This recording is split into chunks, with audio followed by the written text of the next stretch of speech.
എല്ലാവർക്കും ഹായ്. അപ്പോൾ ഓണച്ചിത്രങ്ങൾ റിലീസായിരിക്കുകയാണ്. ഏതാണ്ടൊരു 4 പ്രധാന മലയാള സിനിമകൾ, ഹൃദയപൂർവ്വം ഉൾപ്പെടെ പ്രധാനപ്പെട്ട 4 മലയാള സിനിമകൾ ഇന്ന് റിലീസായതിൽ ഞാൻ തിരഞ്ഞെടുത്തത് ലോകയാണ്. ലോക ചാപ്റ്റർ 1 ചന്ദ്ര. ആ സിനിമയുടെ അനൗൺസ്മെന്റ് മുതൽ അതിൻ്റെ അവസാനം വന്ന ഈ ട്രെയിലർ വരെ നമുക്ക് വല്ലാത്തൊരു പ്രത്യേകതരം ഒരു ഇംപ്രഷൻ ക്രിയേറ്റ് ചെയ്തു. ഹൈലി ഇംപ്രസീവ് ആയിരുന്നു എല്ലാം. അപ്പോൾ എന്തായാലും അത് തന്നെ കാണണം തോന്നി. മലയാളത്തിൽ സ്പെഷ്യൽ ആയിട്ടുള്ളത് എന്ത് എന്നുള്ളത് അറിയാൻ വേണ്ടി ലോക തന്നെ ഞാൻ കാണാൻ തിരഞ്ഞെടുത്തു. അങ്ങനെ ഇന്ന് ലോക കണ്ടു. ലോകയെ പറ്റി ഒരു ഡീറ്റെയിലിംഗ് ആയിട്ട് എനിക്ക് കൂടുതലൊന്നും പറയാനില്ല. അതിൻ്റെ ഓരോ ഫീച്ചേഴ്സും പെർഫെക്റ്റ് എന്ന് തന്നെ പറയാം. ഒരു മലയാള സിനിമ എന്നുള്ള രീതിയിൽ ശരിക്കും ഞെട്ടിച്ച് തന്നെ കളഞ്ഞു എന്ന് പറയാം. ഇത് വെറുതെ പറയുന്ന വാക്കുകളല്ല. ശരിക്കും തിയേറ്ററിൽ ഒരു ഇന്ന് വരെ കാണാത്ത രീതിയിലുള്ള ഒരു മലയാളം ഫിലിം എക്സ്പീരിയൻസ് തന്നെയായിരുന്നു എനിക്ക് ലോക. അത് എനിക്കെന്നല്ല, അത് ഒരുവിധപ്പെട്ട സിനിമയെ സ്നേഹിക്കുന്ന, സിനിമയെ പറ്റി കുറച്ചെങ്കിലും അറിയാമെന്നുള്ള എല്ലാവർക്കും അത് അങ്ങനത്തെ ഒരു സംഭവമായിരിക്കും. കഥ വളരെ പുതുമയുള്ളതാണ്, മേക്കിംഗ് വളരെ പുതുമയുള്ളതാണ്, ടെക്നിക്കൽ ആസ്പെക്ട്സ് എല്ലാം കിടുവാണ്. ഒന്നും പറയാനില്ല. അത് നമ്മൾ പൊതുവെ കണ്ട സംഭവം ഒരു കണ്ട് മടുത്ത സംഭവം എന്ന് പറയാൻ പറ്റില്ല. ഒരു വെറൈറ്റി സെറ്റപ്പൊക്കെയാണ്. എനിക്ക് ഒന്നും പറയാനില്ല. ജസ്റ്റ് നിങ്ങൾ ഓണച്ചിത്രങ്ങളിൽ പ്രയോറിറ്റി കൊടുക്കേണ്ടത് ഈ സിനിമയ്ക്കാണ്.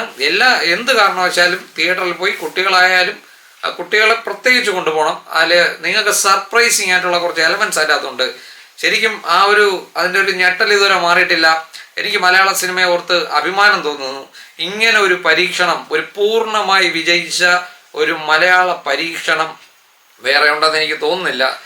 പിന്നെ അതിപ്പോൾ എടുത്തെടുത്ത് പറയാം. ക്യാരക്ടേഴ്സ് ആണെങ്കിൽ നമ്മളെ കല്യാണി പ്രിയദർശനാണ് പ്രധാന കഥാപാത്രം.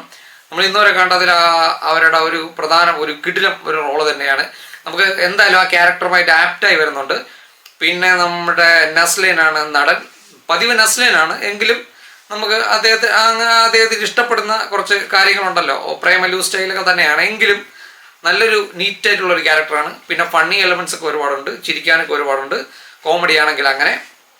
പിന്നെ നമ്മുടെ സാൻഡി മസ്റ്റർ ഉണ്ട്. ഞാൻ പറയാറുണ്ട് നമ്മുടെ ലിയോയിലെ ചോക്ലേറ്റ് കോഫി, നമ്മുടെ വില്ലൻ, നമ്മുടെ തമിഴിലെ കിടിലം ഡാൻസ് മാസ്റ്ററാണ് സാൻഡി മാസ്റ്റർ ഇതിലൊരു പ്രധാന റോള് ചെയ്തിട്ടുണ്ട്. കിടു റോളാണ്.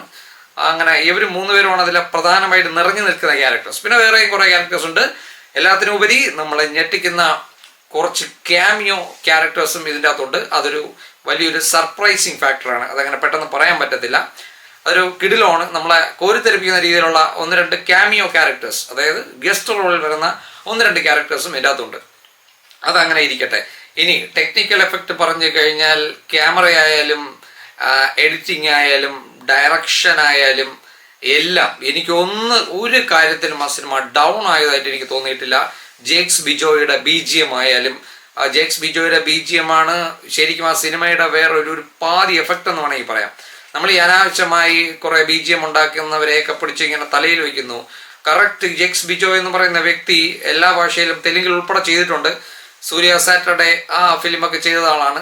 വളരെ നീറ്റായിട്ട് BGM അല്ലെങ്കിൽ മ്യൂസിക് ചെയ്യുന്ന ഒരു എക്സലന്റ് ആയിട്ടുള്ള ഒരു മ്യൂസിക് ഡയറക്ടറാണ് ജേക്സ് ബിജോയ്. നമുക്ക് ഇതിൽ അതെന്തായാലും കാണാൻ പറ്റും. പിന്നെ കഥ, ആ ടെക്നിക്കൽ വേറെ ഒന്നും പറയാനില്ല. ക്യാമറ ആയാലും പ്രത്യേകിച്ച് VFX ആക്ഷൻ സീൻസ്, ഇതൊക്കെ എൻ്റെ ഒരു രക്ഷയില്ല. ഞാൻ വെറുതെ പറയുന്നതല്ല. ഒരു എക്സ്ട്രാ ഓർഡിനറി, നമ്മൾ ഇന്ന് വരെ കാണാത്ത രീതിയിലുള്ള, മലയാളത്തിൽ ഇന്ന് വരെ കാണാത്ത ഒരു ഔട്ട്സ്റ്റാൻഡിങ് സെറ്റപ്പ് ആയിരുന്നു. ഇനി സ്റ്റോറിയിലേക്ക് വന്നു കഴിഞ്ഞാൽ സ്റ്റോറി ഒരു പ്രത്യേകതരം സംഭവമാണ്. നമുക്ക് ആ ട്രെയിലർ കണ്ടാൽ എന്താണ് സംഭവിക്കുന്നതെന്ന് ഒരു പിടിയും കിട്ടത്തില്ല. അതുപോലെ തന്നെ പടത്തിന്റെ ഫസ്റ്റ് ഹാഫ് കഴിയുന്നവരെ ശരിക്കും അതിൻ്റെ അകത്ത് എന്താണ് നടക്കുന്നതെന്ന് മനസ്സിലാകത്തില്ല. നമ്മുടെ ഇവിടുത്തെ ഒരു ഫോക്ക് ആയി ബന്ധപ്പെട്ട ഒരു സംഭവമാണ് എങ്കിൽ പോലും അതിനെ നമ്മൾ ഈ പഴയ വീഞ്ഞ് പുതിയ കുപ്പിയിലാക്കി എന്ന് പറഞ്ഞ് കളിയാക്കണ്ട. അതിലൊരു പ്രത്യേകതയുണ്ട്. ഈ പഴയ വീഞ്ഞും കിടുവാണ്, പുതിയ കുപ്പിയും കിടലുമാണ്. എങ്കിൽ എങ്ങനെയായിരിക്കും ആ ഒരു എഫക്റ്റ്? അതായിരുന്നു ഈ സിനിമയുടെ കഥയ്ക്കകത്തുള്ള കോർ എന്ന് പറയുന്നത്. എനിക്കത് ഭയങ്കര ഇഷ്ടപ്പെട്ടു. പ്രാചീനമായി നമ്മൾ പറഞ്ഞു വരുന്ന ഒരു സംഭവത്തിനെ ഒരു മോഡേൺ ആയിട്ടുള്ള ഒരു ലെവലിൽ കൊണ്ടെത്തിച്ചു. പിന്നെ അത് വീണ്ടും അൾട്രാ മോഡേൺ ലെവലിലോട്ട് മാറുകയാണ്. നമ്മൾ ഹോളിവുഡിലെ കൺസെപ്റ്റും നമ്മളെ ഇന്ത്യൻ മലയാള കൺസെപ്റ്റും എല്ലാം കൂടെ മിക്സ് ചെയ്ത് ഉണ്ടാക്കിയെടുത്ത സംഭവം. ഇതെന്താണ് ഇതിൻ്റെ അകത്തുള്ളത്? ദേ ആർ എമംഗ് അസ് എന്നാണ് അതിൻ്റെ മെയിനായിട്ട് അതിൻ്റെ ട്രെയിലറിലും ഒക്കെ പറയുന്നത്. അതെന്താണ്? Who are they?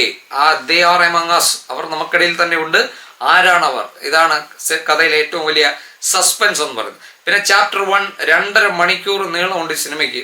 ഇതിൻ്റെ ഒരു പോക്ക് സാധാരണ ഈ സിനിമയുടെ പാറ്റേൺ കണ്ടു കഴിഞ്ഞാൽ ഒരു ഷോർട്ട് ചെറിയ സിനിമയായിരിക്കും, 2-2.25 മണിക്കൂർ തീരും. കറക്റ്റ് 2.5 മണിക്കൂർ തികച്ച സിനിമ ഉണ്ടായിരുന്നു. പക്ഷേ ഒരു നിമിഷം പോലും ബോറടി എന്നൊരു സംഭവമില്ല. അത് ഇതിൻ്റെ അകത്ത് പല ചളു കാണിച്ചാൽ പോലും അത് അവതരിപ്പിച്ചിരിക്കുന്ന രീതി വളരെ ഡീസൻ്റ് ആയിട്ടുള്ള രീതിയിലാണ്. അത് പിന്നെ ഇതൊരു ഹൊററാണ്, ഫാൻറ്റസി ആണെന്നൊക്കെ നമുക്ക് പറയാം.